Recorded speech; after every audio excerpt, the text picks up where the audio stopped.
Hello there and welcome along. The Gardener Ben here with your next rose review. The adorable little hybrid musk shrub rose next to me is Heavenly Pink, and you can see where it gets its commercial name from. This particular rose is also grown under other names, so please do check the caption for more details of what it may be called in your geographical location. Here in the UK, supplied by Peter Beals, this particular rose was bred and introduced in 1997. Actually was bred in Belgium. It is an absolutely stunning little rose, which if you're looking to add that sense of whimsy, that sense of romance, that cottage garden style to your garden or patio, this is a rose that you're really going to want to look out for. It is absolutely adorably cute, producing these massive sprays of true pink flowers, each bloom only around an inch to an inch and a quarter across. They contain between 12 and 16 petals per head, and they are produced in absolutely massive numbers, as you can see here. Suitable for growing right at the very front of a border. Try growing this as a low informal hedge, maybe up against a path or against your patio, or like I've got it here in a large container where you can enjoy it on your patio or terrace. Heavenly Pink produces flowers all the way from the very end of May in succession after succession.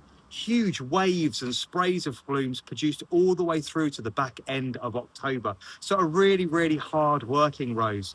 This one, unfortunately, has little or no scent, so it's not going to be scoring very highly on my fragrance rating, but does do really, really well when it comes to disease resistance.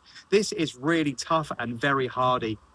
Say grown in a pot or on a rough or a porous soil, this particular one is going to be awarded 7 out of 10 stars on its disease resistance with myself, so scores very, very nicely.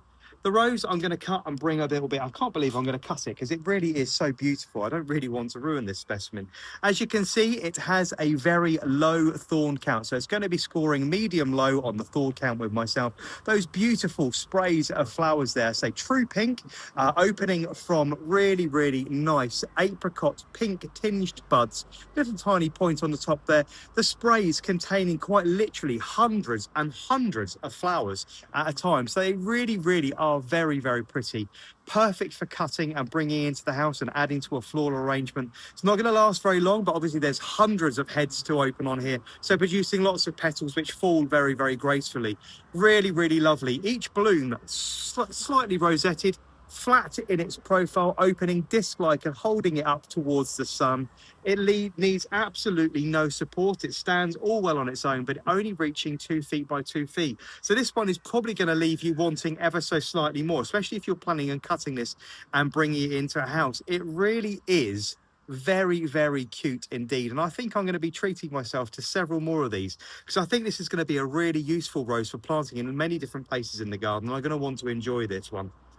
Foliage wise, it has quite dark foliage with a slight greyish green tinge to it, so a smoky edge to it. Again, deeply serrated around the outside edges. Be careful because the small amount of barbing continues at the very, very back of the leaf axis there. So the plant might not have very many thorns, but they are contained over many parts of the plant. So you can see on the back of those leaves there, those barbs, about 5 or 6 of them. So do be careful. Don't get yourself caught up in this, especially if you planted it in a high traffic area.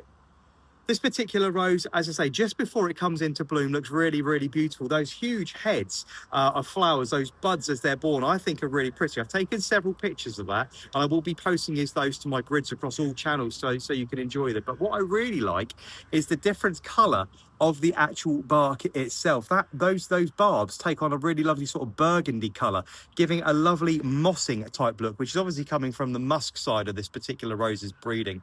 But it does have a small amount of mossing, and these buds look really, really very attractive even before they open.